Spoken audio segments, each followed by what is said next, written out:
ஞானானந்தமயம் தேவம் நிர்மலஸ்படிகாகிருதியும் ஆதாரம் சர்வ வித்யானாம் ஹயக்ரீவம் பாஸ்மகே. நேயர்கள் அனைவருக்கும் அஸ்ட்ரோகே செய்யுங்கள் பணிவான நமஸ்காரங்கள். பராபவ வருஷம் 14/4/2026 இது தமிழ் வருஷங்களில் பார்த்தாலேயானால் 60 வருஷங்களில் 40வது வருஷமாக வருது. விஸ்வாவசு வருஷம் அப்படின்றதுக்கு அடுத்ததாக பராபவ வருஷம் வருது. இந்த வருஷத்தினுடைய ராஜா அப்படின்னு பார்த்தோம்னா குரு பகவான். மந்திரி செவ்வாய். இந்த வருஷத்தில் மந்திரி செவ்வாயாக இருக்கார். இந்த வருஷத்தில் சேனாதிபதி அர்க்கியாதிபதி அப்படின்னு சொல்லக்கூடியவர் சந்திரன். அதனால் பார்த்தாலேயானால் தானியங்கள் அதிகமாக கிடைக்கக்கூடிய வாய்ப்புகள் நிச்சயமாக உண்டு. இருந்தாலும் நெருப்பு சம்பந்தப்பட்ட பிரச்சனைகள் அதிகமாக வரக்கூடிய வாய்ப்புகள் உண்டு. ராஜா குருவாக இருக்கிறதுனால எந்த ஒரு விஷயத்தையும் நிச்சயமாக வெற்றிகரமாக கையாண்டு மக்களை காப்பாற்றக்கூடிய வாய்ப்புகள் உண்டு. சரி, இந்த வருஷத்தினுடைய கோல்சாரம் எப்படி இருக்குது அப்படின்றத பார்க்கலாம். இந்த வருஷத்தில் பார்த்தோம்னா காலபுருஷ தத்துவத்தின் முதல் ராசியான மேஷ ராசியில் சூரியனும் சுக்கிரனும் இருக்கான். மிதுனத்தில் குரு பகவான், சிம்மத்தில் கேது, கும்பத்தில் பார்த்தோம்னா ராகு இருக்கார். சனி, செவ்வாய், இந்த புதன், இந்த 3 கிரகங்கள் மீனத்தில் இருக்குது. இந்த வருஷம் பிறக்கக்கூடிய நாள் செவ்வாய்க்கிழமை. நட்சத்திரம் பார்த்தாலேயானால் இந்த வருஷம் பிறக்கக்கூடிய நாளான நட்சத்திரம் சதய நட்சத்திரம், ராகுவோட நட்சத்திரம். மிகப்பெரிய மாயை விளையாட்டுகள், சித்து விளையாட்டுகள், இதெல்லாம் மிகப்பெரிய மாற்றங்கள் ஏற்படுத்தக்கூடிய வாய்ப்பு. ஏஐ அப்படின்னு சொல்லக்கூடிய ஆர்டிஃபிஷியல் இன்டெலிஜென்ஸ் மிகப்பெரிய மாற்றங்களை ஏற்படுத்தக்கூடிய அளவிற்கு இருக்கக்கூடிய வாய்ப்பு உண்டு. கம்ப்யூட்டர், சாஃப்ட்வேர், ஹார்ட்வேர் ப்ரோக்ராமிங், மாயை விளையாட்டுகள், ஃபண்டு டிரான்ஸ்போர்ட் ஆகுது. அதை தவிர இந்த ஏரோஸ்பேஸ், ஏரோடைனமிக், அதை தவிர காற்றின் வழியாக பிரச்சனைகள், இது எல்லாமே வரக்கூடிய காலகட்டமாக அமைய போகிறது. இந்த வருஷம் பார்த்தோம்னா ராகு கேத்துக்குள்ளே எல்லா கிரகமும் ஆரம்பிக்கிறது. எல்லா கிரகங்களும் இந்த வருஷம் ஆரம்பிக்கும் போது ராகு கேத்துக்குள்ளே இருக்கிறதால எந்த ஒரு விஷயமும் ஆரம்ப காலகட்டத்தில் தடையாக இருக்கும். இது குரு பகவான் மாறின உடனே, அதாவது 26/5/2026 குரு பகவான் கடகத்துக்கு வர்றார். இந்த வருஷத்தில் 3 பெயர்ச்சிகளும் நல்லபடியாக இருக்குது. அதாவது சனி பகவான் பெயர்ச்சியில் இருந்தாலும் வக்கரகதி அடைகிறார். எப்போ 5/7/2026, அதாவது ஜூலை மாதத்தில் குரு பகவான் பெயர்ச்சி அடைகிறார். 26/5/2026 அப்போ அந்த 26/5 அப்போ பார்த்தலையானால் குரு பகவான் பெயர்ச்சி அடைகிறதன் மூலம் மிகப்பெரிய ஏற்றம். அது தவிர இந்த வருஷத்தினுடைய கடைசி, அதாவது ஒரு 10ஆம் மாதம் வாக்கில் பார்த்தலையானால், அதாவது 11ஆம் மாதம் 13/11/2026 அப்போ ராகு கேத்துவினுடைய பெயர்ச்சி இருக்குது. மிகப்பெரிய விசேஷம், மாற்றங்கள் ஏற்படக்கூடிய வாய்ப்புகள் இந்த வருஷத்தில் இருக்குது. ராகு கேத்துவின் பெயர்ச்சிக்கு அப்புறம் பார்த்தலையானால் மகரத்தில் ராகுவும் கடகத்தில் கேத்துவும் இருக்கக்கூடிய காலம். இந்த காலகட்டத்தில் பார்க்கும்பொழுது குருவோடு சேர்ந்து இருக்குது. அதாவது குரு பகவான் இந்த வருஷம் திருப்பியும் பெயர்ச்சி ஆகிடுறார். 10ஆம் மாதத்துலேயே பெயர்ச்சியாகி சிம்மத்துக்கு போகிறார். இந்த காலகட்டத்தில் பார்த்தாலேயானால் குரு பகவான் சிம்மத்தில் இருக்கிறது ரொம்பவுமே விசேஷம். ஆட்சி வீடு, அதாவது சிம்மம் அவருடைய நட்பு வீடுன்னு சொல்லக்கூடியது. அதனால் மிகப்பெரிய ஏற்றம் கிடைக்கும். இந்த ராசியில் உட்கார்ந்துட்டு அவர் 5ஆம் பார்வையாக தனுசை பார்க்கறதுனால நல்ல ஒரு ஏற்றம் கிடைக்கக்கூடிய வாய்ப்பு. வெளியூர், வெளிமாநிலம், வெளிநாட்டில் நல்ல ஒரு அந்தஸ்து இருக்கக்கூடிய வாய்ப்புகள் நிச்சயமாக இருக்கும். இந்த வருஷத்தில் இந்த ஏற்கனவே போர் சூழல் இருக்குது அப்படின்னு நான் ஏற்கனவே, அதாவது மாசி மாதத்திலே சொல்லியிருந்தேன். அதாவது விஸ்வாவசு வருஷம் மாசி மாதத்திலே போர் சூழல்கள் நிச்சயமாக வரும்னு சொல்லியிருந்தேன். அந்த மாதிரி போர் சூழல் வந்தது.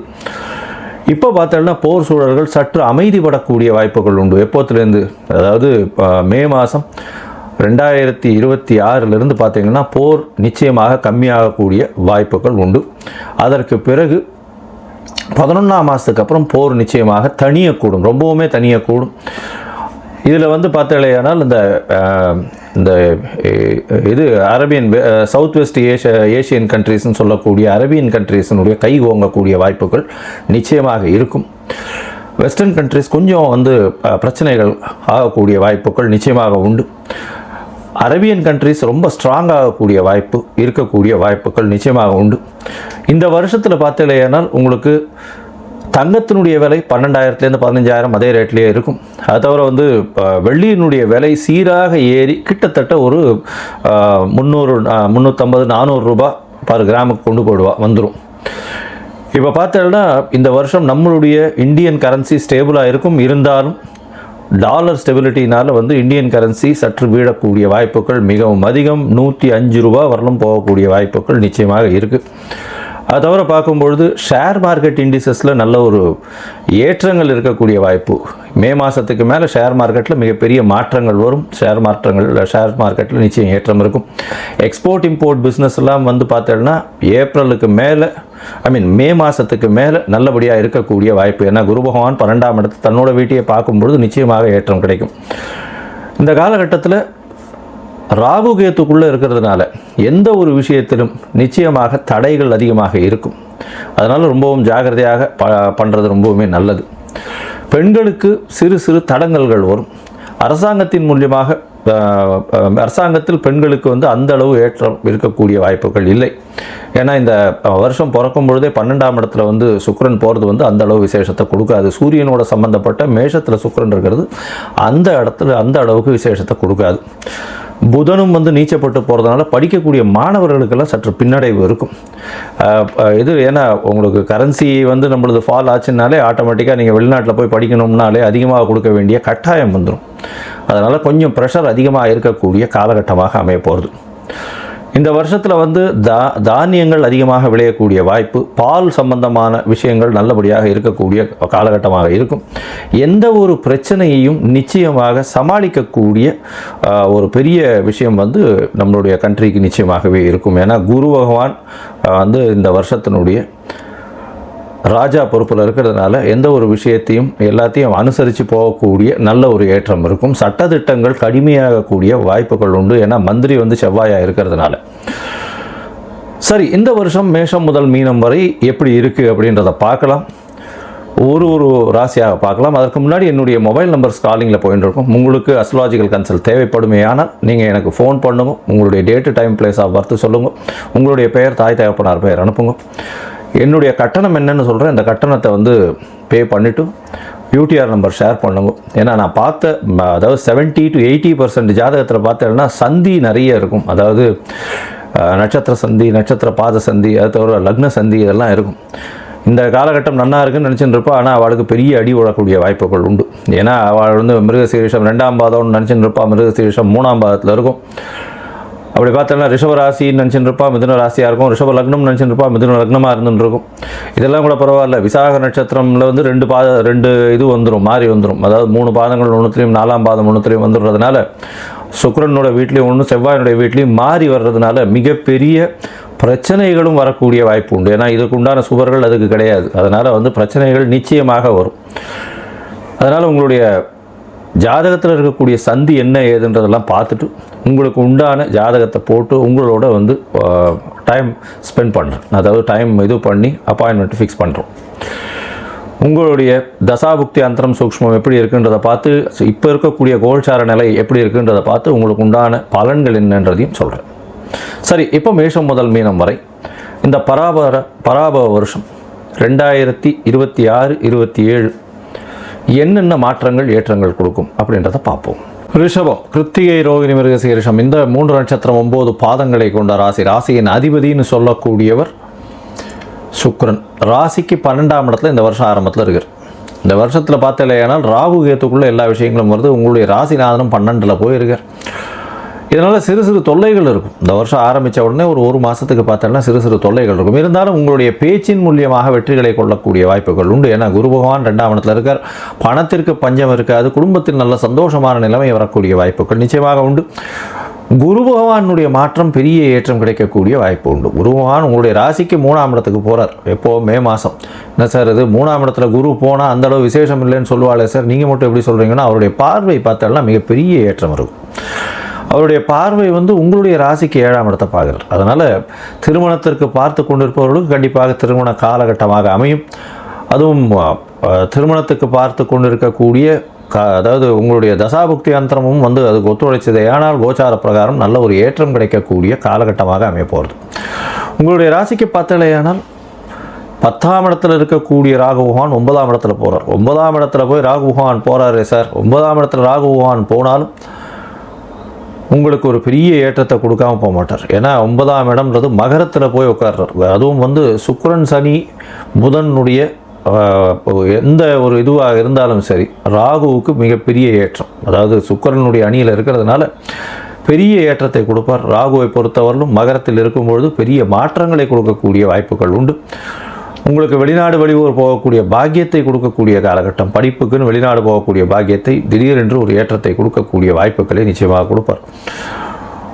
உங்களை பொறுத்தவரையிலும் திருமண பாக்கியம் அமையக்கூடிய வாய்ப்புகள் இந்த காலகட்டத்தில் அமையும். பணவரவிற்கு பஞ்சம் இருக்காது. 3ஆம் இடத்துல கேது பகவான் வரப்போகிறார். அதாவது 11ஆம் மாதத்துக்கு மேலே சிறு சிறு தடங்கல்கள் இருக்கும். ஆனால் முயற்சிகள் ரொம்ப ஃபோக்கஸ்டாக, அது தவிர எந்த ஒரு விஷயத்திலையும் டீப்பாக அனலைஸ் பண்ணக்கூடிய விஷயங்கள் இருந்தது. ஆனால் நிச்சயமாக வெற்றி பெறக்கூடிய வாய்ப்புகள். முயற்சி உங்களுக்கு ஒரு விஸ்வரூப வெற்றியை கொடுக்கக்கூடிய காலகட்டமாக அமைய போகிறது. இதன் மூலியமாக, ஏன்னா 3ஆம் இடத்துல கேத்து இருக்கிறதுனால சிறு சிறு தொல்லைகள் படிப்பினையை கொடுக்கும். அது ஒரு பெரிய வெற்றியை சேர்த்து கொடுக்கக்கூடிய காலகட்டமாக. தவிர பார்த்தோம்னா உங்களுக்கு 11ஆம் இடத்துல சனி பகவான் இருக்கிறது ஒருத்தரே போகும். 11ஆம் இடத்துல இருக்கிறதுனால தொழிலில் மிகப்பெரிய ஏற்றம் இருக்கும். செய்யக்கூடிய வேலையின் மூலியமாக அபரிமிதமான லாபங்கள் வரக்கூடிய, பணம் வரக்கூடிய வாய்ப்புகள் உண்டு. 11ஆம் இடத்துல சனி இருக்கிறதுனால மூத்த சகோதரர்களோட சிறு சிறு பிணக்குகள் இருந்தாலும் பணவரவிற்கு பஞ்சம் இருக்காது, கவலைப்பட தேவையில்லை. 2வது திருமணத்துக்கு சற்று பின்னடைவு இருக்கக்கூடிய வாய்ப்புகள் நிச்சயமாக உண்டு. படிக்கக்கூடிய மாணவர்களுக்கு நல்ல ஒரு ஏற்றம். விடாமுயற்சிகள் இருந்ததுன்னா நல்ல ஒரு ஏற்றம் கிடைக்கக்கூடிய காலகட்டமாக அமைய போகிறது. உங்களுடைய ராசிக்கு பார்த்தோன்னா 10ஆம் மாதத்துக்கு மேலே தாயின் உடல்நிலையில் நல்ல ஒரு ஏற்றம் இருக்கக்கூடிய வாய்ப்பு. படிக்கக்கூடிய மாணவர்களுக்கு பெரிய ஏற்றம் இருக்கக்கூடிய காலகட்டமாக அமையும். அது தவிர தொழிலில் ஒரு பெரிய மாறுதல்கள் ஏற்படக்கூடிய வாய்ப்புகள் நிச்சயமாக இருக்கும்.